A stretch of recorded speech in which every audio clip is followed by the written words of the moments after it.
Hi people, this is a second part of DNA helix tutorial. So we want to make something like this, and in the previous video we ended on that stage, right? So we had two materials and the helix modeled and some camera setup, right? Okay, so we will continue from this part, and the third part will cover the gradient background and glowing below the helix and some final touches. So in this part we will add particles, depth of field for the camera, as well as some smaller touches, so the image will be more interesting. Okay, so this is the state which I have finished recently, and you will have something similar if you follow my steps, but of course you may have some differences in shape, sizes, colors and so on. But yeah, that as long as you follow general thing, it should be not a problem. So yeah, let's add particles, and particles are something that you want to have like for making dirt, fireworks and stuff like that. We want to have these particles flowing around, so it will be more interesting. Okay, so let's add here particles and add a new particle system.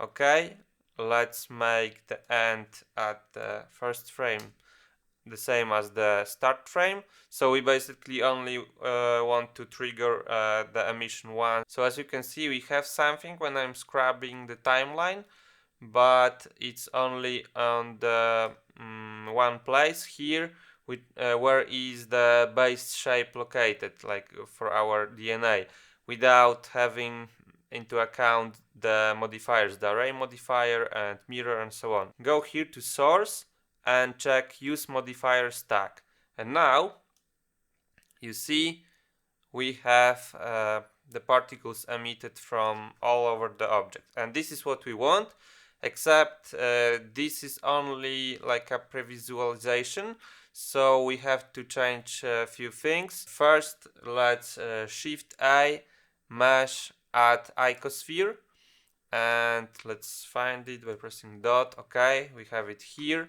and let's make it smaller like that and just move it somewhere. It doesn't really matter as long as it's not within a camera view, and it is not, or we can just hide it later. So this, just press dot. Okay, and zoom out. Let's shade it smooth.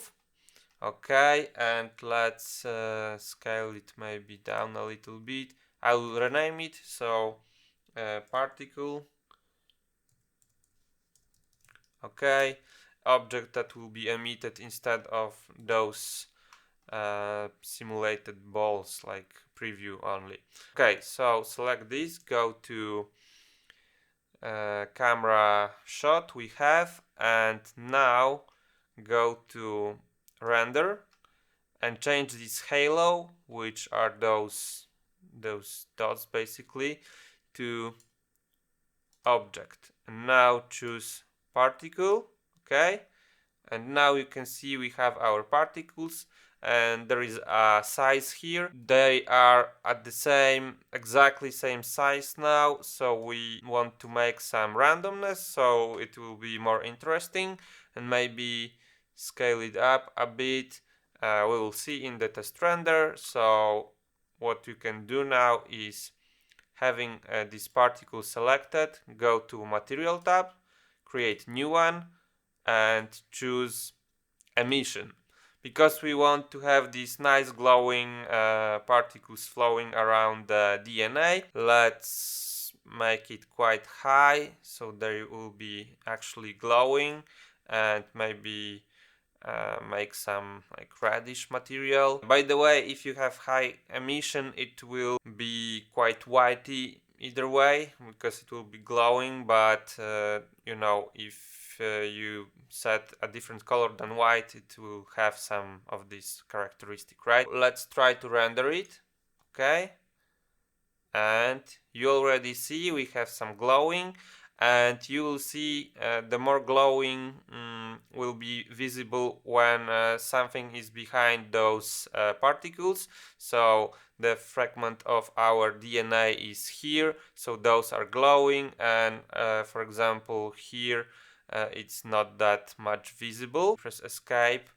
Let's try to scrap the timeline to make it more interesting. So just choose some frame when the particles are located like more interesting way, like that. Let's see. Okay, let's render.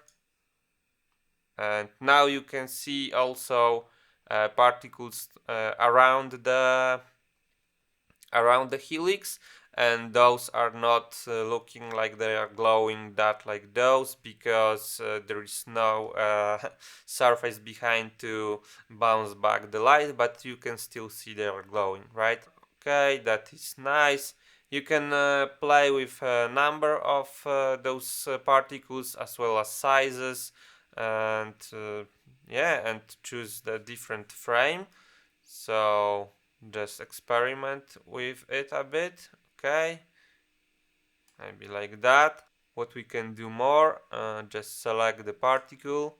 If you want to change something, you can go to particles and select the DNA.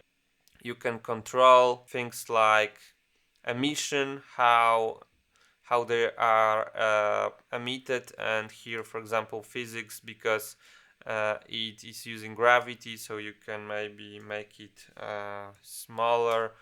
So let's see, you can do like that. Yeah, and now I want to find some more interesting setup.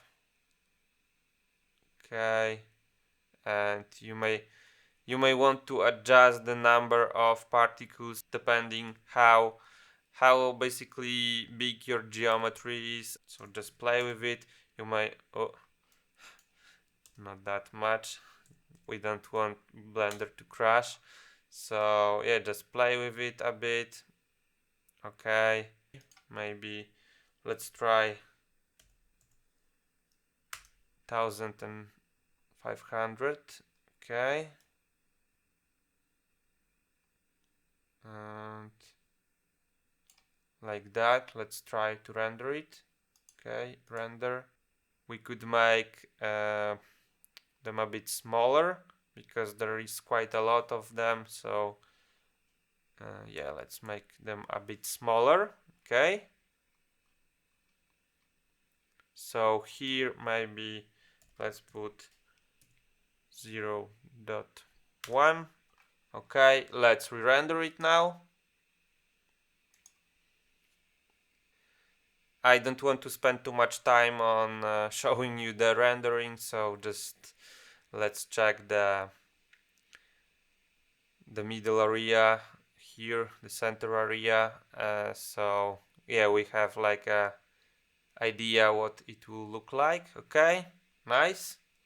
Okay, and let's escape it, and now shift and right click in the middle somewhere here, because we want to make a depth of field focus.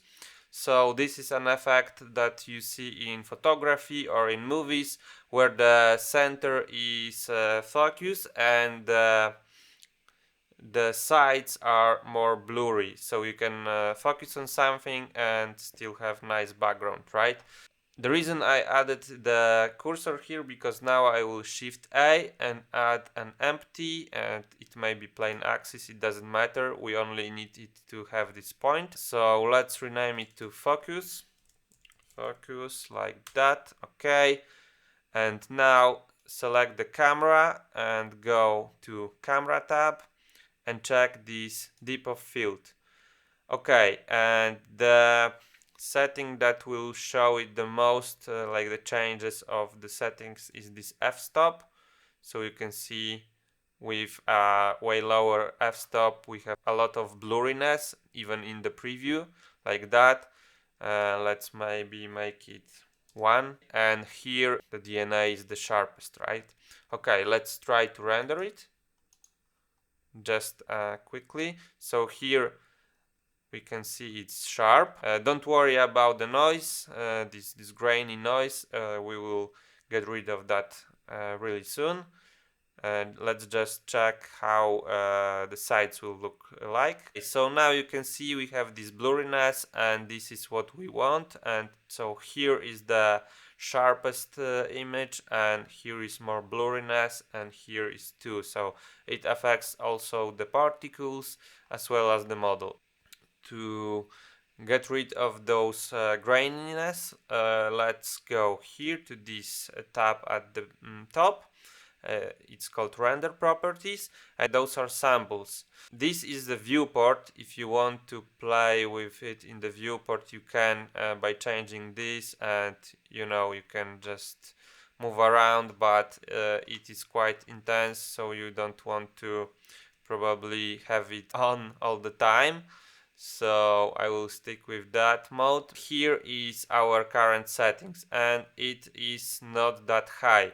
So to make it way better, I suggest something like 1024. So let's see, render image, and let's just check for a moment. So we can see already that rendering is taking longer. But here, for example, it's already finished, and you can see it's more smooth, and the same here. Let's wait a bit more. Try to start with a smaller number of samples and make test renders and check how it changes, and then just increase the number of samples so you have it with better quality. Okay, but I will escape it for a moment, and what we can do to make it more interesting is going here to the word properties, and let's add some color to that instead of this dual gray, so maybe a yellow like that. And in the third part we make this nice background gradient from the demo, but just this is a good start, and let's make a render. Okay, and yeah, let's wait a bit. Okay, and I am back, and as you can see we have something like that. So it is looking way nicer than what we started today with this video. So we have this nicer background and particles, and higher number of samples for rendering, so the helix is way more smooth and nice. And yeah, in the third video we'll add the glow behind the helix and make this nice gradient for the background and make a few final touches, and that would be it. So stay tuned, the next video will be released soon, and have a nice time. Bye!